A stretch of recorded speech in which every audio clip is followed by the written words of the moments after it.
All right, this is Black Friday here on Morning Live. You're getting more than you bargained for. Lots of interviews coming your way. President Cyril Ramaphosa's changes to the National Executive included merging the Departments of Communications with Telecommunications and Postal Services. Now, they will be headed by the new minister. We saw her being sworn in yesterday, Stella Ndabeni-Abrahams. We're joined in studio by Lerumo Kalako. He's from Parliament's Portfolio Committee on Communications. SABC 3 and SABC radio stations.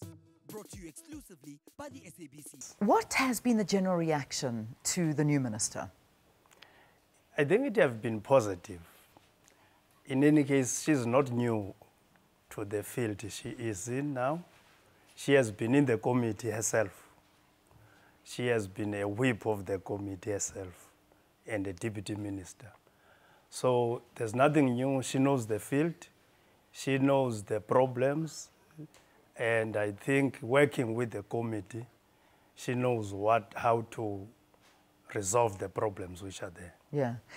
In terms of what you heard yesterday, not necessarily with the new minister's appointment, I say new minister because she's never been in the position before, but the idea of merging telecommunications, postal services, communications, has that been discussed? Were there rumours doing the rounds, or did this come as a surprise to you as a committee? No, it's not a surprise at all. Okay. Because that has been the view of many of us in the committee, in both committees, of course, because the legislation and laws we are dealing with are interlinking. So most of the time we use the same acts, we are binded by the same acts. It has been a very delicate thing to separate these two, sometimes confusing. So this arrangement now is the perfect one. Mm. In terms of what? Let's say why bringing these together is perfect and why the committee has wanted to see this happen. In terms of many, for instance, all of us, we subscribe under the ECA, the Electronic Communications Act, including Transitions Act. You find, take for instance your ICASA. ICASA had to report it to both departments. Yeah. And that confuses.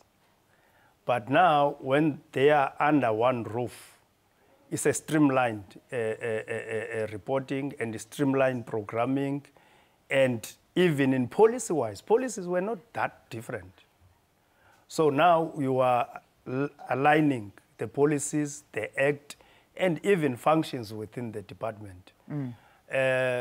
But of course, this thing of having many ministers with your staff, your department with your staff, it also reduces costs. The idea is to more than aligning, costs, to streamline the departments. Which at the end of the day, our president has been saying, everybody's been asking for quite some time, because each separate department comes with immense costs. So streamlining them is his ideal going forward. But I suppose the question needs to be asked, is it too much to ask of one minister to run all of these departments, or not really? In fact, it makes more sense. Is that your interpretation of it all? Look, there are departments where you might need a deputy because of the work and many responsibilities which are there. But mostly, if you have DGs, DDGs, chief directors, I really don't see the need, because most of the cases, people who resides with powers and decisions is between the DG and the minister. Yeah, yeah. As a deputy minister, we are just there. You are actually allocated some functions, but you can't do anything without the minister and without the DG. Okay, while I've got you sitting here, and before I wrap up and go to sports news, because I know it's a massive sporting weekend, we need to get that news in. Bailouts for the SABC. There are retrenchments looming, hanging over the public broadcaster, and many of them at that. Where are we on talk of bailouts and turnaround strategies for the SABC? What are the committee talking about? No, we have met several times, both with the board and your executive. And it has been our position on retrenchments that you can't just jump on retrenchment without doing all other necessary things which must take SABC back to a going concern. And we have been trying to say to them they must come up and put a plan. But they have done that.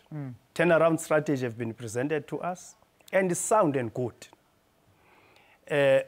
And we have said, we have been trying, they have come and proposed to get a guarantee from Treasury. At the moment, what we are pushing and we are supporting them on is to get that guarantee. Yeah. Because getting that guarantee can give us even a breather to look, given time, to look into this problem. Is it necessary to retrench workers? What methods can be done? The board have to look into that. But it is our duty as a committee now to assist SABC board plus the executive here to get that guarantee. Yeah. I think the government must come to the party to save SABC and to save their workers so that there's no retrenchment. Because I think we can have a breather if that guarantee can be given to SABC. Because SABC can be able to go out and raise some funding whilst it gets into nitty-gritties of problems. We know there have been problems in the SABC.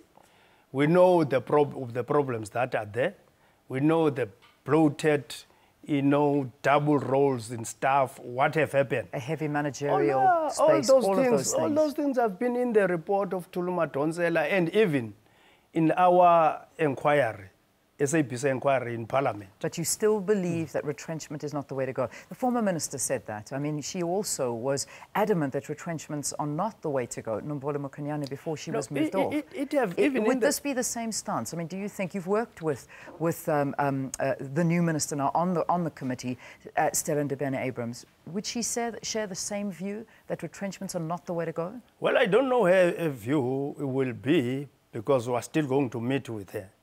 But the position of Parliament have been retrenchments must be the last resort. You can't jump on retrenchment without looking on other things, if necessary. And we have said they can be avoided if as Parliament will come in with the guarantee. Yeah. Because it will give the leadership of SABC a breathing space to be able to raise funding. All these things that come March, there will be salaries, can be avoided if that guarantee is granted. Guarantee comes in. But there's no word on the guarantee, is there? No. We are going to lobby strongly as a committee in government. And we know that there have been a committee between the Treasury, the Presidency, and also the department looking into this.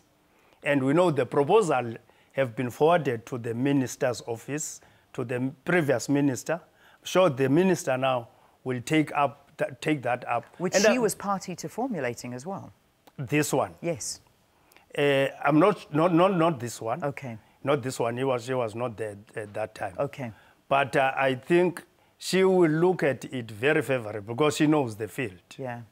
So our duty is to make sure that the presidency must play its role, the treasury must come in, and the committee must play our role to avert all what now is happening, so that there is actually, we don't want to say a situation of working force demoralized here. Yeah.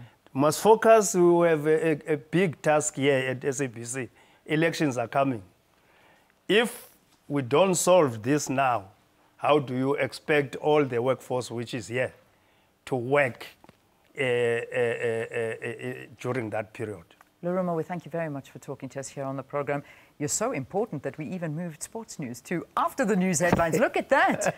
We've paused Kaizer Chiefs and Orlando Pirates to finish this conversation, a very important one. And we do thank you so much for your views, your time, talking to us. Lerumo Kalako, he's one of the whips from Parliament's Portfolio Committee on Communications. So let's get those news headlines to you.